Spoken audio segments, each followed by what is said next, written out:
The first sound Monroe Vaughn heard when he crested the ridge above the Bristol homestead was not gunfire, though he had heard plenty of that in his 31 years, but the thin, furious wail of a newborn child cutting through the cold October air of the Wyoming territory. And something in that sound stopped him cold in his saddle in a way that no drawn pistol ever had. It was 1875, and Monroe had been riding for 6 days through the high plains north of Cheyenne, following the trail of the Hagen gang, 4 men who had robbed the Union Pacific paymaster near Laramie and left a station agent dead in the dust for his trouble. Monroe carried a Winchester Model 1873 across his saddle horn, a Colt single-action army on his hip, and a folded piece of paper in his breast pocket that named a reward of $800 for Cole Hagen and his men, dead or alive. He had been a bounty man for 4 years, ever since he had come home from scouting for the army out of Fort Laramie, and found that the only trade he knew was tracking men who did not wish to be found. He was good at it. He was tired of being good at it. He had followed the gang's tracks down off the ridge and toward a small cluster of buildings tucked into a bend of a dry creek, a sod-roofed cabin, a leaning barn, a corral with 2 horses standing hip-shot in the cold. Smoke rose thin from the chimney. He had thought at first that he had found where the gang was holed up, and he had drawn his rifle and slowed his horse to a walk, senses sharpened, the old familiar tightness gathering behind his sternum. But then came the crying, and beneath it, a woman's voice, low and cracked with exhaustion, singing something that was not quite a hymn and not quite a lullaby, and Monroe Vaughn understood that whatever had happened here, it was not what he had expected to find. He dismounted at the edge of the yard and called out, as was proper, so as not to be shot for a trespasser. "Hello, the house." There was a long silence, and then the door opened only a crack, and he saw the barrel of a shotgun before he saw the face behind it. "State your business," the woman said. Her voice trembled, but the shotgun did not. "Name's Monroe Vaughn," he said, keeping his hands well away from his own weapons, palms out. "I'm not looking for trouble, ma'am. I'm tracking men who robbed the railroad paymaster near Laramie. Thought I might find water and maybe news of them out this way." "There's water in the creek," she said. "Take what you need and go." He might have done exactly that 6 months earlier, a year earlier. He had ridden past 100 homesteads and asked 100 wary women the same questions, and moved on without a second thought. But the baby's crying had not stopped, and now he heard something else beneath it, the woman's breath catching, not quite a sob, and he found himself asking, against every instinct that had kept him alive this long, "Ma'am, are you in some kind of trouble?" The shotgun wavered. The door opened another few inches, and he saw her fully for the first time. She could not have been older than 24, with dark hair coming loose from its pins and shadows bruised deep beneath her eyes, and she was standing in a way that told him she had not slept, perhaps not in days. Behind her, on a rope bed near the hearth, he could see a small bundle wrapped in a quilt, and it was from there that the crying came. "My husband is dead," she said, and her voice did not break on the words, though it looked like it cost her everything to keep it steady. "Buried him 3 days past. My name is Elvira Bristol. This is my land now, and I mean to keep it, so if you've come to see whether a widow woman is worth robbing, you can turn that horse around." Monroe took his hat off. It was an old habit, older than the war, older than the years scouting for the army, something his own mother had taught him before she had died of the fever when he was 9 years old. "I haven't come to rob anybody, Mrs. Bristol. I'm sorry for your loss, truly sorry."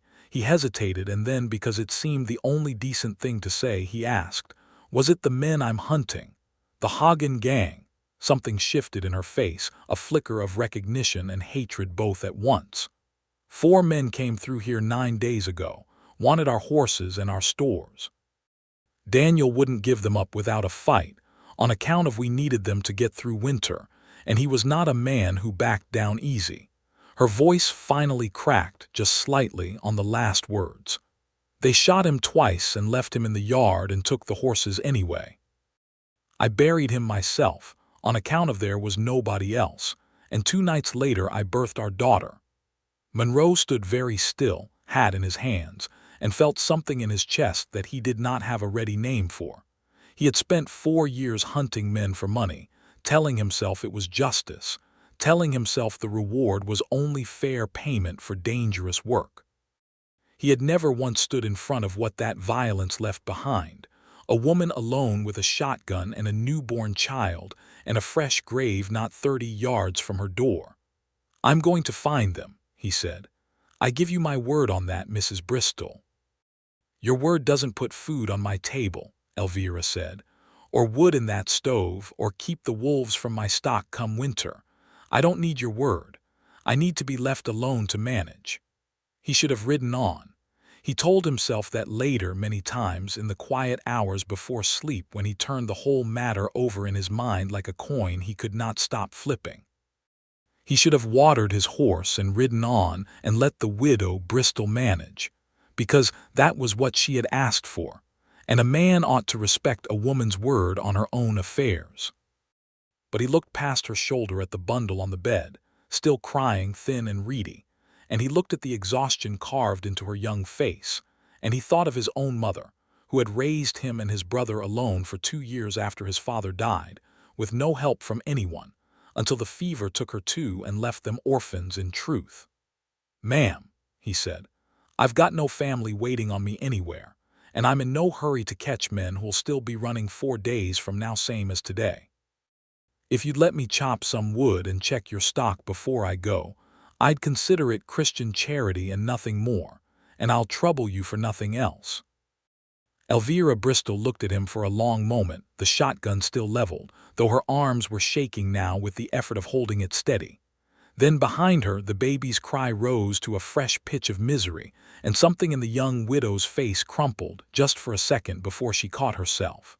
"The wood is around back," she said, lowering the shotgun at last. "I would be obliged. Just the wood, Mr. Vaughn, nothing more." He nodded and led his horse to the trough, and that was how it began, not with a declaration or a rescue in the dramatic sense that men told each other around campfires, but with an axe and a woodpile and a baby who would not stop crying, and a bounty hunter who found, to his own considerable surprise, that he did not want to leave. He chopped wood until his shoulders ached and the light went gray, and Elvira did not invite him inside, and he did not expect her to. He built a fire ring near the barn and made his own camp there, and in the morning he was still there when she came out to milk the one remaining cow, and she stopped short at the sight of his fire. "I said the wood, Mr. Vaughn." "I checked your fence line yesterday evening while you were seeing to the baby," he said. "2 posts down on the north side. I mean to fix them today if it's no trouble to you." "It is trouble to me," she said, though her voice had lost some of its edge. "Trouble to owe a stranger for work I can't pay for." "I don't recall asking for pay," Monroe said, and something in the dry plainness of it made her almost smile, though she fought it down quick, as if smiling were a luxury she had not yet earned back.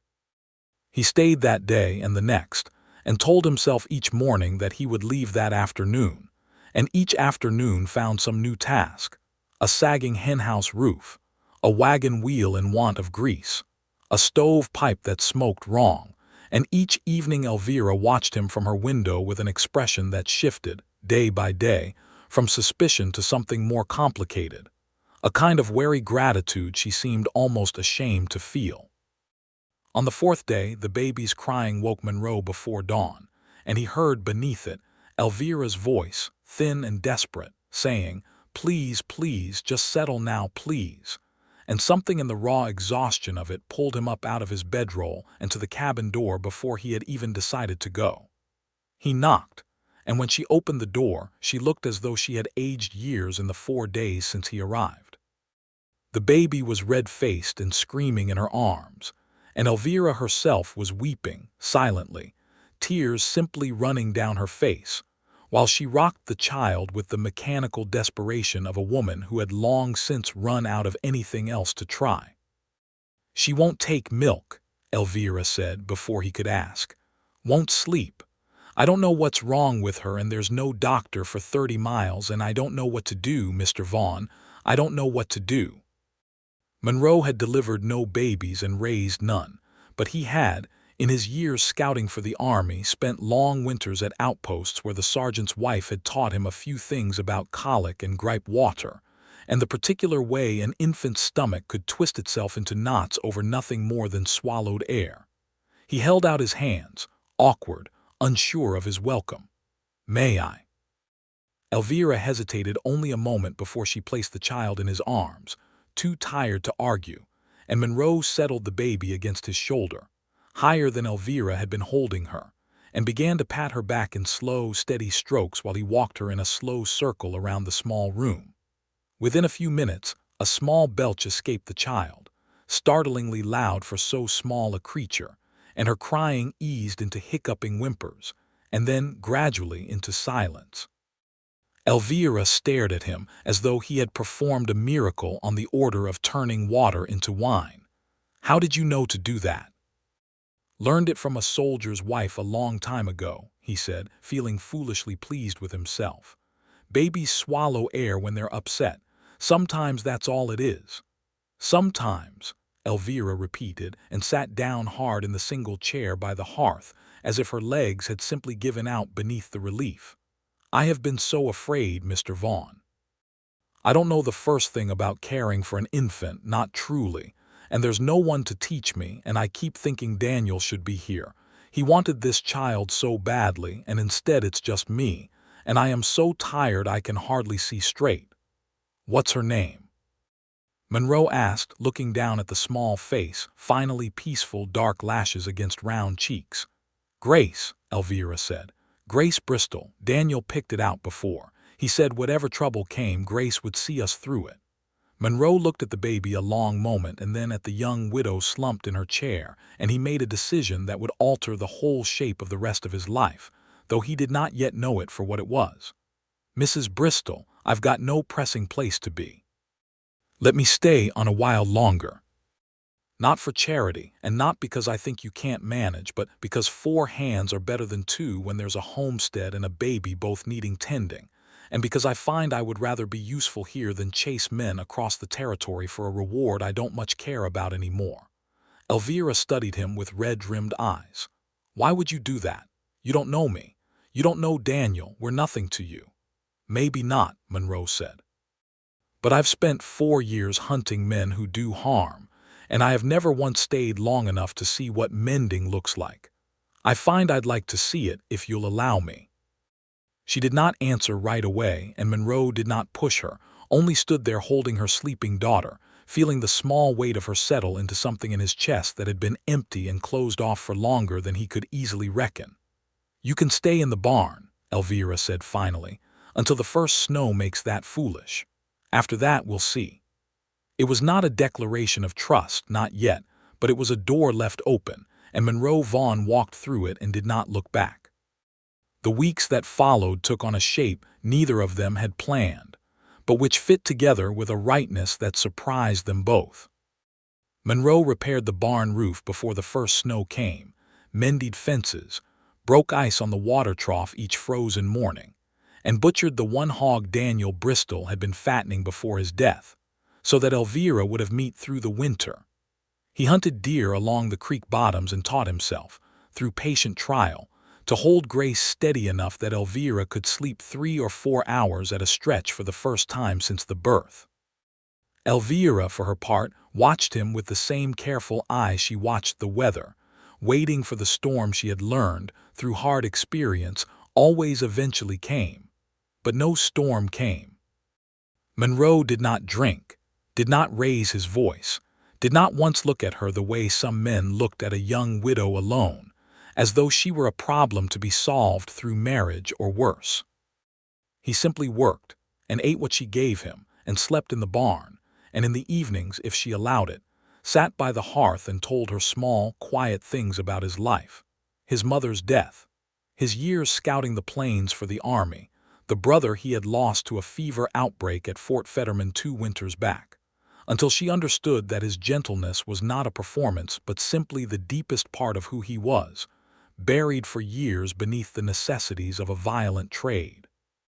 "Why bounty hunting?" she asked him one night in November, snow ticking softly against the shuttered window, Grace asleep in the cradle Monroe had built her from scrap pine, the first cradle he had ever made, clumsy in its joints but sturdy. "If it sits so poorly with you now." Monroe considered the fire a long moment before answering. "After my brother died, I didn't much care what I did, so long as it paid and kept me moving. Chasing outlaws paid well enough, and there's always more outlaws than a man can catch, so it never ran short of work. I told myself I was doing some good, bringing bad men to answer for what they'd done. I still believe that's true some of the time. But I have started to wonder what it costs a man, doing that work year on year, until the only thing he knows how to do with his hands is hold a rifle. And now I've held a baby steady while she slept," Monroe said, "and mended a fence so a widow's cattle wouldn't wander into the creek and drown, and I find those things sit better in my chest than any bounty ever did." Elvira did not answer right away, but Monroe saw in the firelight the way her expression softened toward him, very still but warming, like ground beginning to thaw after a long frost. "Daniel was a good man," she said after a time. "Steady, kind in his way, though not given to talk. I loved him, Mr. Vaughn, and I grieve him true. I would not have you think otherwise." "I would never think otherwise," Monroe said. "A woman who grieves so deeply loved deeply first. I only hope in time there might be room enough in your heart for something new to grow alongside that grief, not replacing it, only growing beside it." Elvira looked at him for a long moment, startled by the plainness of the words, and then looked away, toward the cradle, toward her sleeping daughter. "That is a bold thing to say to a woman not yet 2 months widowed." "I don't mean to press you," Monroe said quickly. "I only meant to be honest. I find myself caring for you, Mrs. Bristol, more than I expected to, more than perhaps I ought to, given the circumstances. But I will not press you for anything you're not ready to give. I only wanted you to know it plainly, rather than let it sit unspoken between us like a debt neither of us mentions." "Thank you," Elvira said quietly, "for the honesty." And that was all she said that night, but she did not ask him to leave the hearth early, and when he rose to return to the barn, she touched his arm briefly, just for a moment, and said, "Good night, Monroe," using his given name for the first time since he had arrived, and he carried the warmth of that small gesture with him through the cold walk to the barn and long into a sleep untroubled, for the first time in years, by dreams of men he had hunted and the ways their lives had ended. Winter deepened, and the small homestead settled into a rhythm that felt, to Monroe's own quiet astonishment, like something close to a family, though neither of them named it so aloud. He moved from the barn into the cabin's small lean-to storage room once the deep snows came, at Elvira's insistence, since she would not have a man freeze on principle when there was a dry room going unused. And though propriety in the territory was a loose and practical thing, born of necessity more often than not, she made clear to the few neighbors who asked that Mr. Vaughn was hired help and nothing more, a lie that grew thinner with each week that passed. Sarah Calloway, who ran the nearest homestead 6 miles east with her husband Walt, came by in December with a jar of preserves and eyes sharp with curiosity. "That bounty man still around, Elvira?" "He's been a help," Elvira said, in a tone that closed the subject more firmly than an open door would have. "Mighty long help for a man just passing through," Sarah said, smiling in a way that made Elvira's cheeks go warm despite herself. "Walt says he's given up the Hagen chase altogether, says the sheriff over in Cedar Hollows put a new man on it." This was news to Elvira, and that evening when Monroe came in from breaking ice on the trough, she asked him about it directly. "I sent word to Sheriff Prude in December," Monroe admitted, hanging his coat by the door, cheeks red from the cold. "Told him I was laying down the chase, that he ought to put another man on the Hagen gang if the railroad still wanted them caught. I kept the reward paper in case it matters later, but I've no more interest in riding after them." "Why not tell me?" Elvira asked, more surprised than upset. "Didn't want you to think I was staying out of some sense that I'd nowhere better to be," Monroe said. Wanted my staying to be a choice, plain and simple, made and remade every day, not a man running out of other options and settling on the nearest homestead. Elvira studied him, Grace balanced on her hip, 3 months old now and beginning to fix her dark eyes on faces with real recognition, cooing at the sound of Monroe's voice the moment he came through the door each evening. "And is it a choice you'd make again today?" "Every day since the first," Monroe said, "and I expect I'll say the same tomorrow and the day after that." It was as close to a declaration as either of them had allowed themselves to speak, and it settled between them that winter like a promise neither yet dared to call by its true name. Spring came late to the territory that year, but when it came with a rush of green along the creek bottoms and a warmth that seemed to loosen something long wound tight in both of them. Grace grew fat and happy, sitting up on her own by April, laughing at the sight of Monroe's exaggerated faces in a way that undid something in his chest every single time.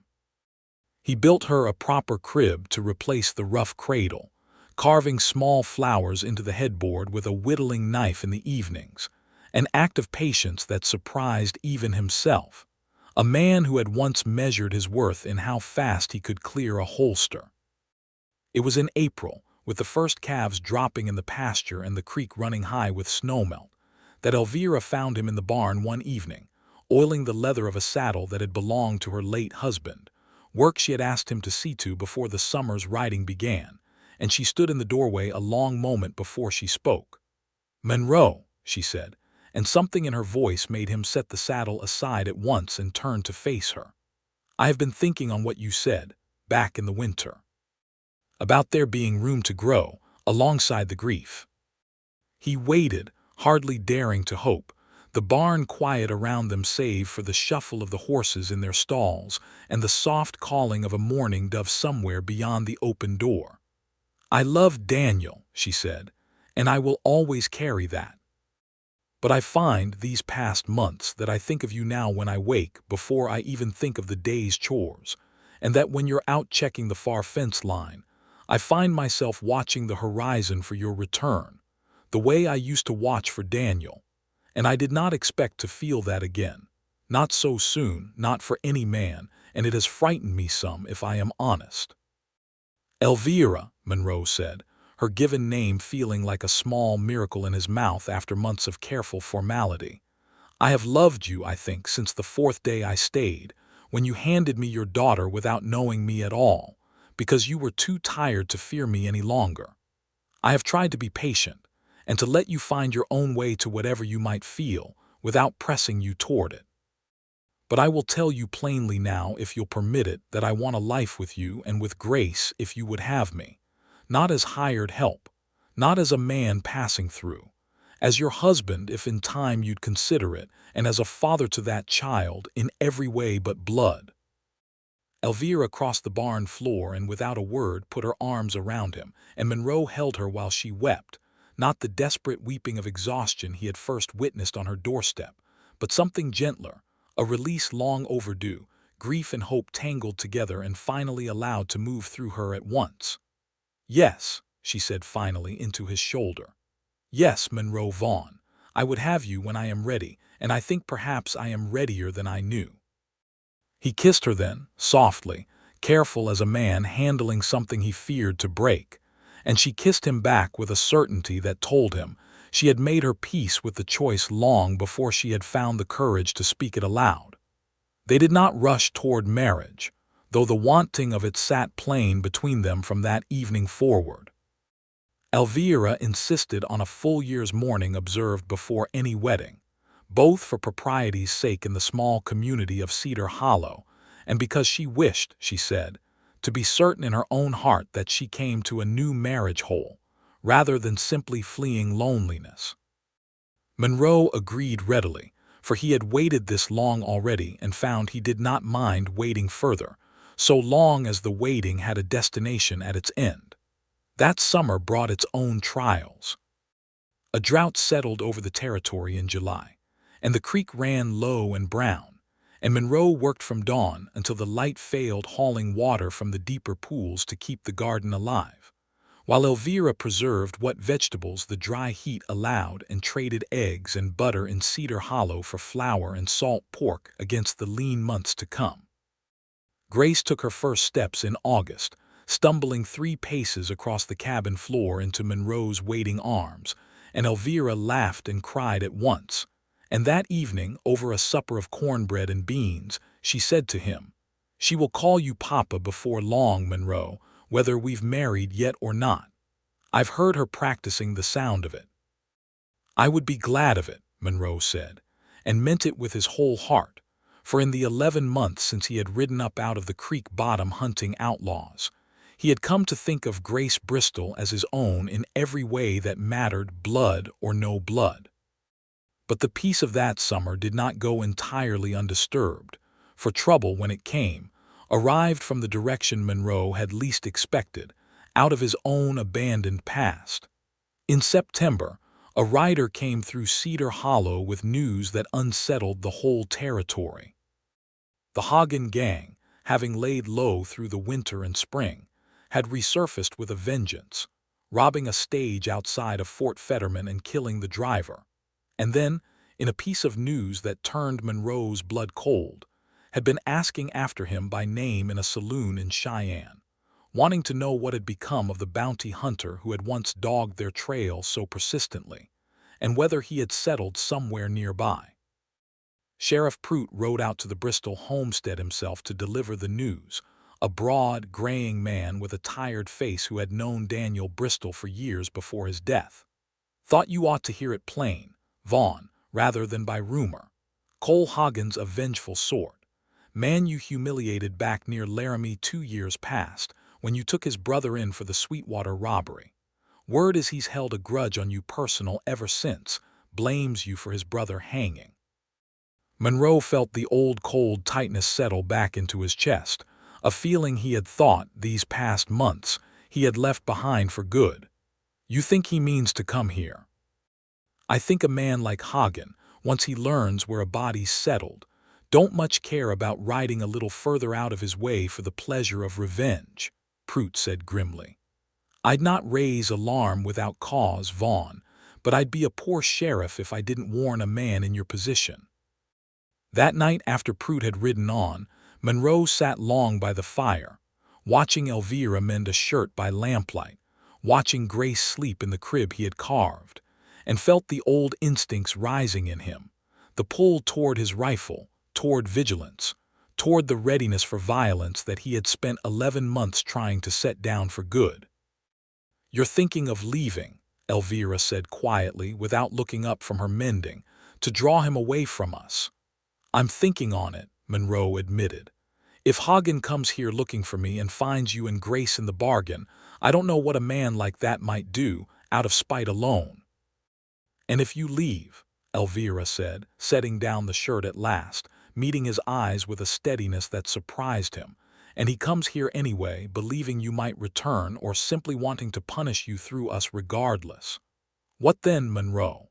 Would I be safer with you gone or with you here, standing beside me?" He had no ready answer, for she had struck at the heart of the fear he had not fully allowed himself to examine. "I did not build a life with you these past months," Elvira went on, "only to send you away the moment that life required courage rather than comfort. If Hagen comes, he comes, but he will find us together, Monroe, or not at all. I will not have you ride off into martyrdom on my behalf, leaving Grace and me to face whatever follows alone. That is not love. That is only a different kind of abandonment, dressed up in noble intentions." Monroe crossed the room and knelt beside her chair, taking her hands in his. "You are the bravest woman I have ever known, Elvira Bristol." "I am only a woman who has already buried one man she loved," Elvira said, "and does not intend to bury a second one before his time, out of some misplaced notion of protecting me. We will face this together, or we will not face it at all." And so it was decided between them, though Monroe spent the following days in a fever of preparation nonetheless, reinforcing the cabin's shutters, laying in extra ammunition purchased on a careful trip to Cedar Hollow, and sending word to Sheriff Prout and to Walt Calloway, whose homestead lay close enough that help might arrive in time if trouble came calling. Trouble came on a gray afternoon in early October, almost exactly a year to the day since Monroe had first ridden up out of the creek bottom and heard Grace's newborn cry carried on the cold wind. Monroe was mending the corral fence when he heard the sound of horses approaching at speed, 4 riders coming hard along the road from the east, and he knew, with the certainty of long instinct, that this was no friendly visit. Elvira! Inside now! He shouted, already running for the cabin, snatching up the Winchester he had left leaning by the door out of long habit he had never quite managed to fully abandon. Elvira was already moving, Grace snatched up from where she had been playing with wooden blocks on the cabin floor, both of them ducking behind the heavy oak table Monroe had reinforced weeks before with an eye toward exactly this possibility. The 4 riders pulled up in the yard in a spray of dust, and Monroe, positioned at the front window with rifle raised, recognized Cole Hagen at once from the wanted posters he had studied 100 times over 2 years of pursuit, a lean, hard-faced man with a scar bisecting one eyebrow and eyes that held no more warmth than a winter creek. "Vaughn," Hagen called out, his voice carrying easily across the yard. "Come on out here and face me like a man, instead of hiding behind a woman's skirts." "Ride on, Hagen," Monroe called back, keeping himself carefully behind the window frame, out of easy shot. "There's nothing here for you but trouble you don't want." "You took my brother from me," Hagen shouted, and Monroe could hear, even at this distance, the raw grief tangled with rage in the man's voice, a grief not so different, he realized with a strange, unwelcome pang, from Elvira's own grief for Daniel, twisted by circumstance into something monstrous instead of something healing. "Hung him at Fort Laramie on your testimony. I mean to see you answer for that, one way or another, and if you won't come out I expect this homestead will burn regardless, and we'll see who comes out then." Monroe felt Elvira's hand on his shoulder, and he glanced back to see her positioned behind him, Daniel's old shotgun in her hands, Grace set safely in the reinforced pantry alcove behind stacked flour barrels, out of any likely line of fire.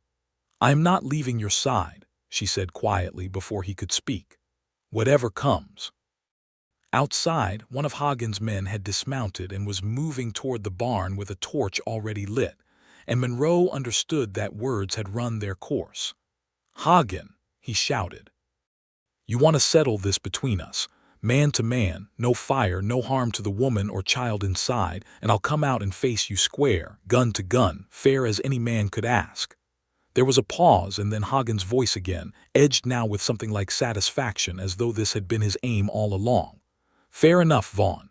Come on out then, and we'll see whose aim has kept sharper this past year, playing house with another man's widow." "Monroe, no," Elvira breathed, gripping his arm. "He'll gun you down the moment you step through that door, fair fight or not. Men like that don't know the meaning of the word."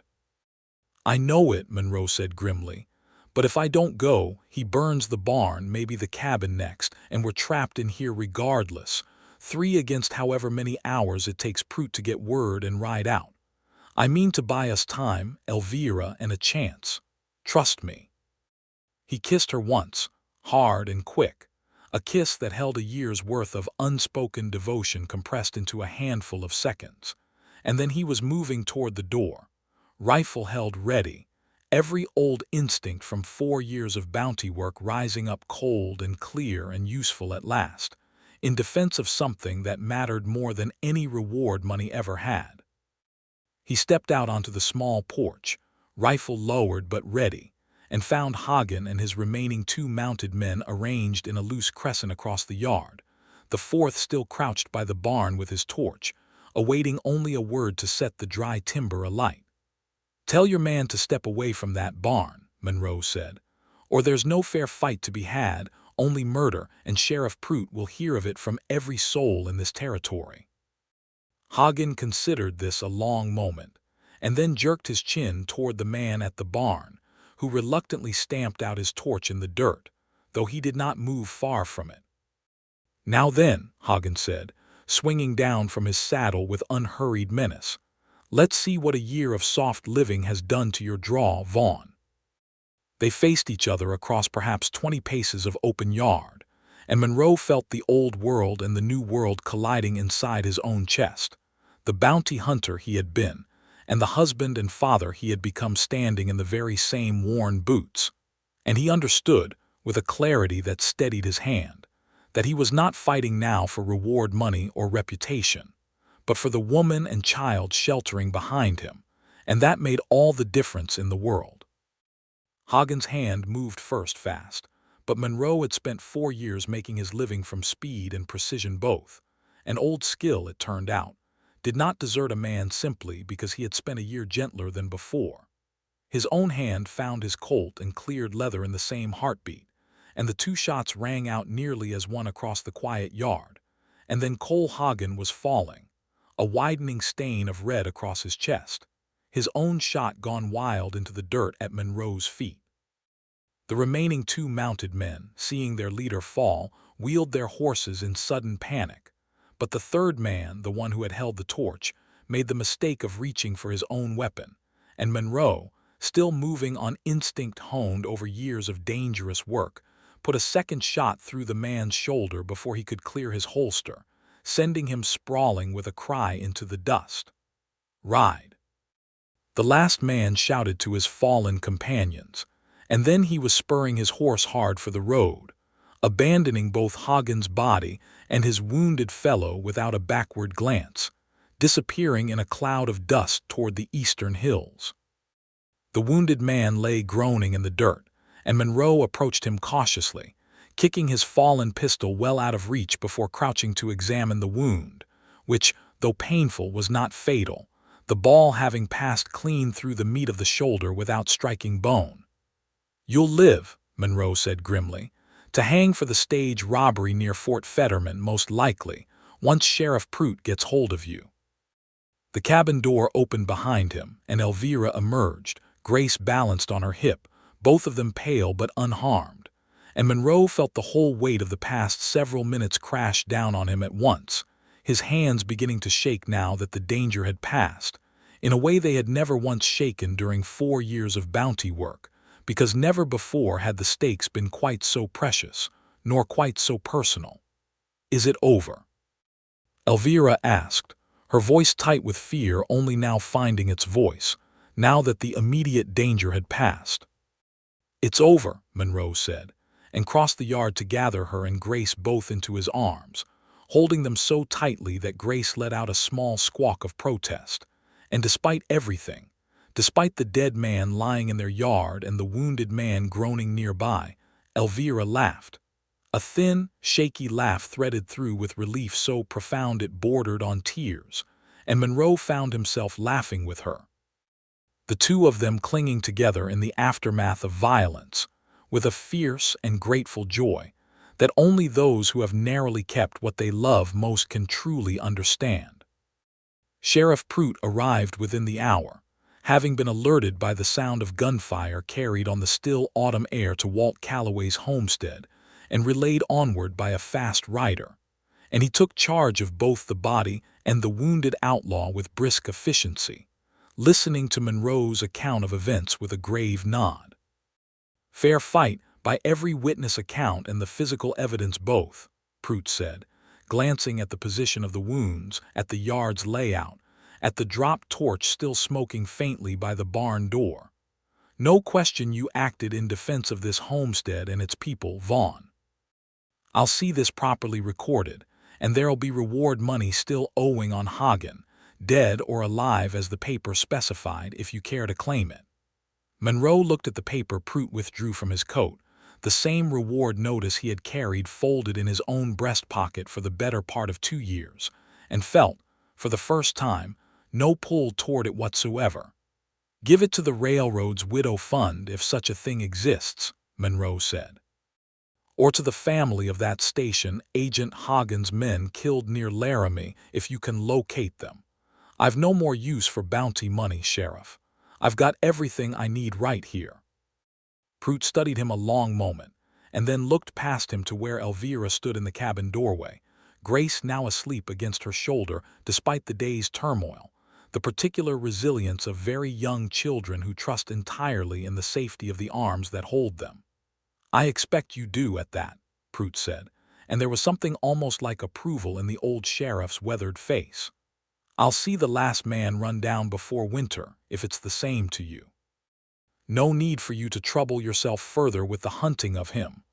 "I'd be obliged," Monroe said, and meant it entirely. That evening, after Prout had departed with the body and the prisoner both, and the yard had been cleaned of the day's grim evidence as best it could be, Monroe sat with Elvira on the cabin's small front step, watching the sun go down gold and orange over the western hills, Grace asleep inside in the crib he had carved with such patient care.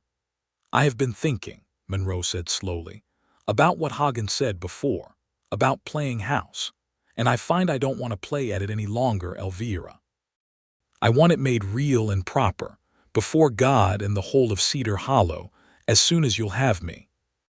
I know you spoke of waiting the full year of mourning, and I have honored that, and would honor it still if you asked it of me. But after today, I find I don't wish to wait a single day longer than I must to call you my wife in truth." Elvira turned to look at him, the last light of evening catching gold in her dark eyes, and he saw in her face the same fierce and grateful joy he had felt in the yard that afternoon, tempered now by a full year's worth of patient, careful love. "The year is nearly up regardless," she said softly. "Daniel has been gone 13 months come November. I think he would not begrudge us a small mercy in the counting, Monroe, not after everything you have given this family and given me. Ask the preacher to read the banns this Sunday, if you're of a mind, and we'll marry before the first snow, same as the year you arrived." "That is exactly what I'm of a mind to do," Monroe said, and kissed her there on the step, slow and certain, with none of the desperate urgency of the kiss in the doorway that afternoon, but something steadier, a promise renewed and settled deep, the kind of kiss that two people share when they have already weathered the worst a hard land can offer and found on the other side of it, that they mean to stay together regardless of whatever else may come. The wedding took place on the second Sunday of November, 1876, in the small clapboard church at Cedar Hollow that served the scattered homesteads of the county, with Reverend Josiah Cole presiding over a ceremony attended by nearly every family within a day's ride. For news of the shootout with the Hagen gang had traveled fast and far, and curiosity, along with genuine goodwill, had drawn a crowd larger than the small church had seen in years. Sarah Calloway stood as witness for Elvira, having become, over the past 13 months, something like the sister neither of them had ever had, and Walt Calloway stood the same office for Monroe, the two men having formed an easy friendship over long afternoons of shared labor and mutual respect. Grace Bristow, now a sturdy and opinionated 14-month-old with her mother's dark eyes and, increasingly, her stepfather's stubborn set of the jaw, sat on Sarah's lap through the ceremony, watching the proceedings with grave, unblinking attention, as though she understood in some small and wordless way that something important was happening to the shape of her small family. "Monroe Vaughn," Reverend Cole intoned, "do you take this woman, Elvira Bristol, to be your lawful wife, to have and to hold in sickness and in health, forsaking all others so long as you both shall live?" "I do," Monroe said, and his voice, though quiet, carried a certainty that filled the small church entirely, a certainty born not of youthful romance but of a year's hard-won trust, tested by grief and drought and violence both, and found at the end of it unbreakable. "Elvira Bristol," Reverend Cole continued, "do you take this man, Monroe Vaughn, to be your lawful husband, to have and to hold in sickness and in health, forsaking all others, so long as you both shall live?" "I do," Elvira said, and her voice did not waver at all, and Monroe, looking at her in the pale November light slanting through the church's single-stained window, thought that he had never seen anyone so entirely and completely certain of anything in all his life. They were pronounced husband and wife, and the small congregation erupted into applause and cheerful noise entirely unbefitting the usual solemnity of a church service, but entirely befitting the joy of a hard territory that took its celebrations wherever it could find them. And Monroe kissed his bride while Grace, startled by the sudden noise, began to cry, and then, just as suddenly, laughed instead. A bright, delighted peal that set the whole church laughing along with her. That winter passed gently, by comparison to the one before, for though the cold came just as hard and the snow drifted just as deep against the cabin walls, there was no fear in it now, no uncertainty, only the settled warmth of a family complete and secure. 3 of them crowded around the same hearth where, 1 year before, an exhausted young widow had wept over a crying infant while a stranger stood awkward and uncertain in her doorway. In the spring of 1877, Elvira found herself with child again, and though the pregnancy brought its own share of worry, given the difficulty of Grace's birth and the general dangers the territory posed to any expecting mother, Monroe proved himself, over the following months, to be a husband of endless and gentle patience, riding twice to Cedar Hollow through spring mud to fetch the doctor for check visits, insisting on hiring extra help for the heaviest chores despite Elvira's protests that she was perfectly capable, and generally hovering with a devotion that made her laugh even as it touched her deeply. "You would think," she told him one evening, swollen with child and sitting with her feet propped on a stool while Monroe fussed over the fire's height for the 3rd time in an hour, "that no woman on this earth had ever managed to carry a baby to term without a man circling her like a nervous hen." "No woman on this earth is you," Monroe said simply, "and I mean to see you and this child both come through safe, whatever fussing it requires." Their son, whom they named Daniel Monroe Vaughn, in honor of both the father Grace had lost and the man who had become her father in every way that mattered since, was born in September of 1877, a full and healthy birth attended by the same midwife who had helped Elvira through Grace's difficult delivery 2 years before, and this time Monroe was present throughout, holding Elvira's hand through every hour of her labor. And when the midwife finally placed the squalling infant in his arms so that Elvira might rest a moment, Monroe wept, unashamed, the tears of a man who had once believed his life's purpose was tracking violence across an unforgiving land, and had discovered instead that it was only this, the small, fierce weight of a child who called him father, settling warm against his chest. The years that followed brought their own share of the territory's usual hardships, a harsh winter in 1879 that tested every homestead in the county, a fire that took half the Callaway's barn in 1881 that Monroe and half, the men of Cedar Hollow, turned out to help rebuild within a fortnight, the slow, steady work of building up the Bristol land, now the Vaughn land in truth, though Elvira insisted the name Bristol be kept alongside Vaughn on the property deed. In honor of Daniel and the foundation he had laid before his death, a gesture Monroe never once resented, understanding, as he did, that love was not a thing diminished by honoring what came before it. Grace grew into a bright, willful girl who inherited her stepfather's steady hands and her mother's fierce determination, and who, by the age of 8, had taken to following Monroe around the ranch with a wooden practice rifle he had carved for her, not out of any wish to raise a gunfighter, but simply because she wanted, with the whole of her young heart, to be exactly like the man who had raised her. Monroe found this both amusing and, in some private corner of his heart, deeply humbling, that a child with no memory whatsoever of her true father should look upon him with such open and unquestioning devotion. Daniel Monroe Vaughn, called Danny by the whole family, grew into a quieter, more contemplative boy, given to long afternoons fishing along the creek with Monroe, learning patience in a way his sister never quite managed. And it was Danny who, at the age of 6, asked his father the question that had, in various forms, hovered unspoken over the family for years.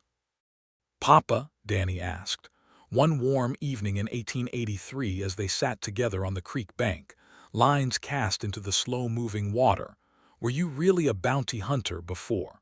Like in the stories the men tell in town?" Monroe considered his son a long moment, and then set down his own fishing pole and pulled Danny close against his side. I was, for a time, chased men who'd done wrong for money mostly and told myself it was justice, and maybe some of it was. But it was a hard life, son, and a lonely one, and it cost more than it ever paid in ways that took me a long while to understand. Do you miss it? Danny asked, with the frank curiosity of a child who had not yet learned to fear certain answers. Not for one single day, Monroe said, and found, saying it, that it was the plain and simple truth.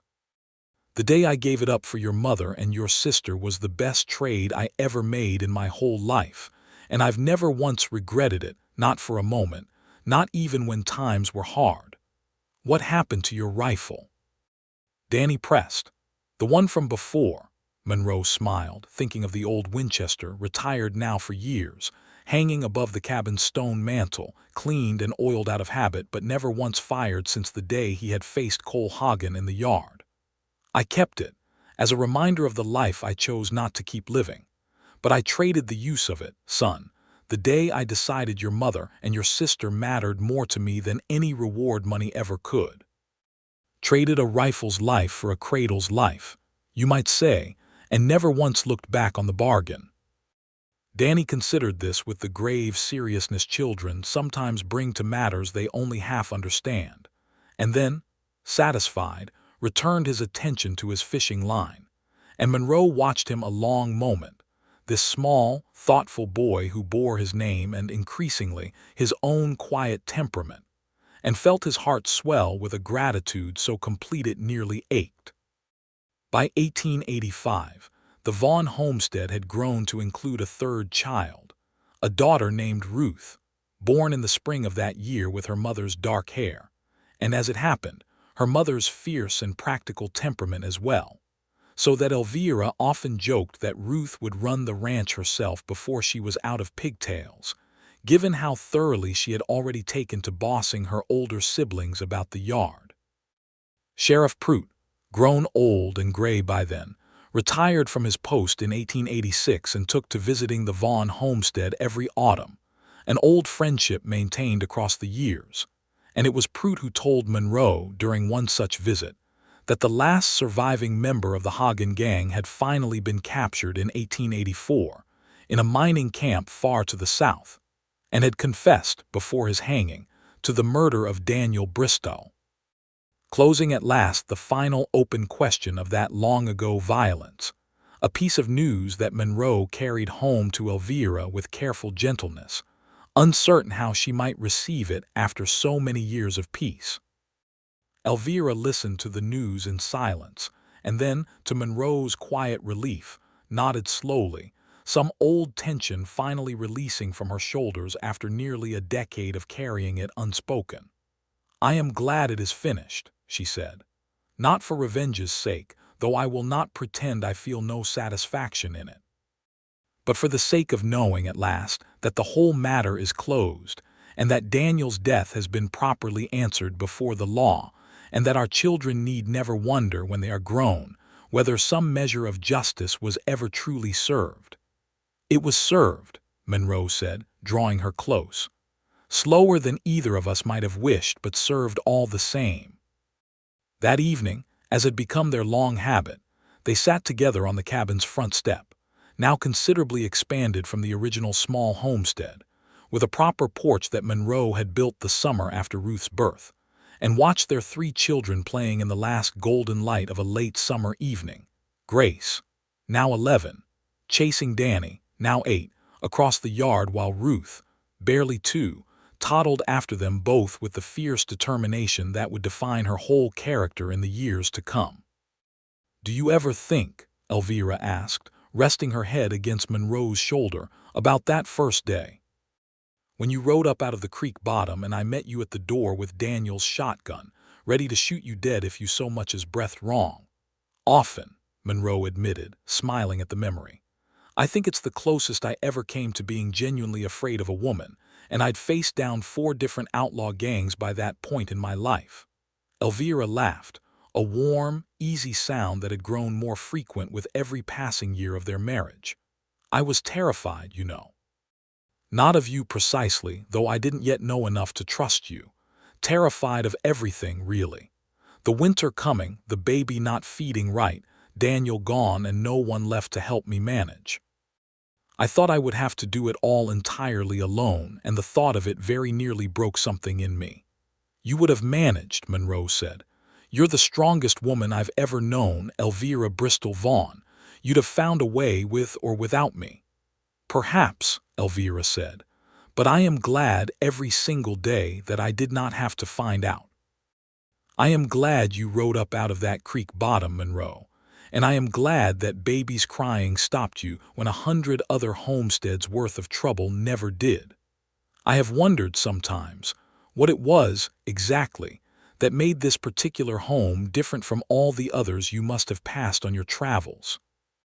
Monroe considered the question seriously, as he considered most things Elvira asked him, turning it over with the same careful attention he gave to mending a fence or gentling a green colt. I think, he said finally, that I had spent 4 years riding past homes and never once let myself truly see what was inside them, the families, the small daily courage it takes to build a life out of hard ground. I kept myself apart from it on purpose, I think, because seeing it too clearly would have made the work I did harder to bear. But that morning, hearing Grace cry, I couldn't keep myself apart from it any longer. Something in that sound cracked me open, and once I was open, I couldn't close myself back up again, not when I saw you standing in that doorway, exhausted and afraid and still so fiercely determined to protect what was yours. I think I fell in love with you before I even understood what I was feeling, Elvira. It just took me a few months to catch up to what my heart had already decided. Elvira turned her face up to his, eyes bright with tears that were entirely, completely happy ones. I love you, Monroe Vaughn. More today than the day I married you, and more that day than the day I first let myself trust you, and I expect it will keep on growing that way for every year we're given together. I love you the same, Monroe said, and I expect to go on proving it every day for the rest of my life, however long that turns out to be. They sat together a long while longer, watching their children play in the fading light, the rifle hanging cleaned and retired above the mantel inside, a relic of a life Monroe had traded away without a single moment of regret, and the cradle he had carved that first winter, worn now with the use of 3 children and destined, perhaps, for grandchildren yet to come, sitting still in the corner of the front room where Elvira kept it, unwilling to part with the object that had, in its own small way, first opened her heart to the possibility of loving again. The years continued to pass gently over the Vaughn homestead, as years do over any life built on solid ground and steady love. Grace grew into a capable young woman who, at 19, married a young rancher named Elijah Foster from a neighboring spread, in a wedding every bit as joyous as her mother's had been, with Monroe walking her down the small church aisle with a pride so fierce it left him unable to speak through most of the ceremony.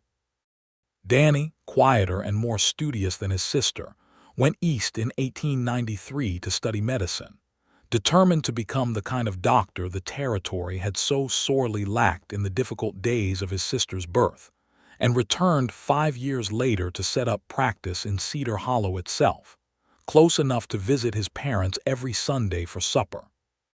Ruth, true to the fierce temperament she had shown from her earliest toddling steps, took over the daily management of the ranch's cattle operations by the time she was 16, riding and roping with a skill that made even the hardened cowhands of the territory sit up and take notice, and eventually married a fellow rancher who had the good sense to recognize that he was marrying a woman fully his equal in every practical matter concerning the land.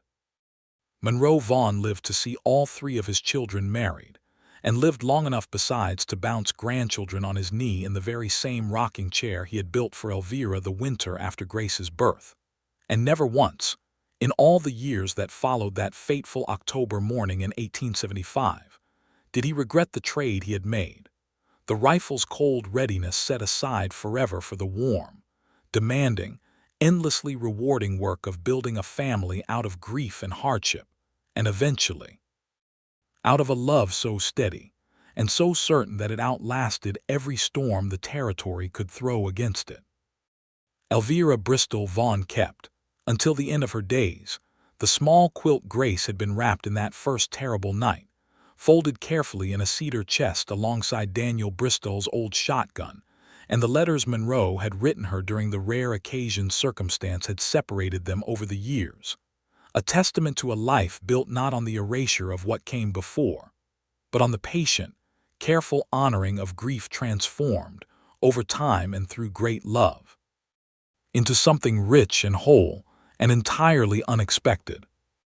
And on quiet evenings, when the whole family gathered on the porch Monroe had built with his own hands, children and grandchildren spilling across the yard in the golden light of a Wyoming sunset, Elvira would sometimes catch Monroe's eye across the crowd, and he would smile at her the same way he had smiled that first spring evening in the barn, when she had told him she was ready to let her heart grow again, and she would think, with a gratitude that never once dimmed across all the years of their marriage, that she had been the most fortunate woman in the whole of the territory, to have been found, in her darkest hour, by a man willing to trade every hard-won skill of his old life for the simple, sacred work of loving her and her children without reservation for the whole rest of his days. He had traded his rifle for a cradle on an October morning in 1875, and in all the years that followed, through drought and violence and the ordinary daily labor of building a life on hard ground, Monroe Vaughn never once looked back on that bargain with anything but the deepest and most abiding gratitude, for he had gained, in the exchange, more than any reward money could ever have purchased. A wife who matched him in courage and tenderness both, 3 children who called him father with unquestioning love, and a home filled, at every hour, with the particular warmth that comes only from a family built not out of obligation, but out of choice, renewed freely every single day for the whole of a long and richly lived life.